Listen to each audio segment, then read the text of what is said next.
Hey guys, Paul here from Running Injury Free Revolution, and today with a lot of runs coming up, a lot of long runs, a lot of people doing marathons, half marathons, whatever you're doing, we want to start talking about strategies that you can use during your run. And we always talk a lot about recovery running, in that you should actually have a lot of ways that you can link in and help yourself actually while you're running as well. And we teach a lot of our ultra runners how to do this. So sometimes what you can do is start to be aware of kind of your rules of muscles, and there's a few different rules of muscles. We're very aware that if we contract a muscle, if we hold it tight for about 5 to 8 seconds, then you'll get a better relaxation. So athletes often use like PNF type stretching, proprioceptive neuromuscular facilitation type techniques, and we can easily incorporate them among other techniques as well. So one of the things that I think of when I'm running long distances is that we love people to start thinking about that contract relax type of technique. So we'll get a bit systematic with it, and there's no reason, particularly when you're not running really quickly, if you're doing sort of 7-8 minute kilometers, or even 6, even 5.5 minute kilometers, you can start to incorporate these in without much issue at all. So your first thing is you can use your contract relax through your chest, and I do a little lap. So I'll just show you quickly. You can basically just hold your chest tight. So there's no reason why you can't just hold it tight for about 8 seconds while you run. Make sure you keep breathing, and then you can stretch. So you can just do that stretch, or you can do it individually, one at a time. Back one way, and then back the other way as well. So I'm thinking of chest for my length through my front.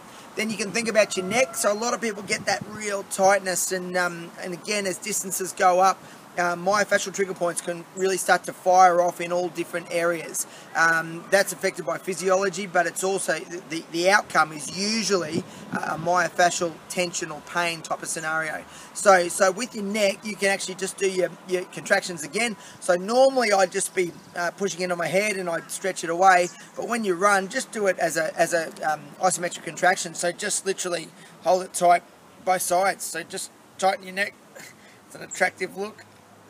5 or 8 seconds, and then you can guide it and stretch away. Okay, so there's no reason why you can't do that while you're running as well. Obviously both sides contract again. Do the other side, and then back your shoulders. So we're sort of doing this lap through. You can sort of squeeze your shoulders back.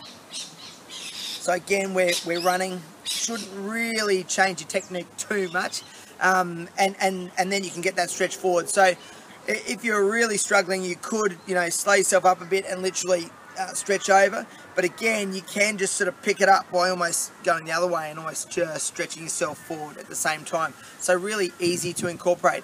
The other piece that I like you to be aware of is your hip flexors, and post isometric relaxation, your PNF type of stuff. You can squeeze your butt for those. So again, when you're running, you can just hold your butt tight, and then you can indulge on that hip flexor stretch. So basically, we're doing that.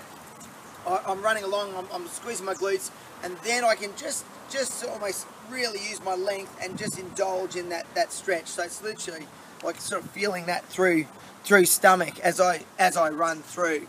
So that's like a little lap, chest, neck, shoulders, glutes into hip flexors that you're trying to start to keep long, because as we get longer with our runs, very commonly our core strength starts to fade off, we tire, and we start to lose length through our middles, we start to sink through our knees at that point, and then that's when you're really going to start to go downhill from a performance perspective, but also an injury perspective as well. So you get your sort of biphasic knee action, a million things can start to kick in and start to progress towards an injury or put you out of the race. So there are a few little simple strategies. There's other ones as well. We might actually look at that at another little video, because again, I think of the body systematically. I would be very aware of my trigger point trails in conjunction with those types of techniques as well. So just start that, guys. If you're doing like your long stuff and you're starting to get a bit achy or feeling like you're losing your technique, start to think about your contract relax, your sort of squeeze and stretch stuff, and use it to keep the pain away through your shoulders, through your lower backs, but keep that technique. We've got to keep our technique, because it's our length that allows us to be able to initiate from higher in our body and use our body position our sort of 5-6 degree lean forward to take you forward, rather than switching into legs driving forward and pushing you, and then it really is, you're looking at just your own steam that's chugging you along. Use gravity, guys. It's really helpful. It's there for you if you want it. So guys, enjoy this one. Good luck with all your long runs coming up, people.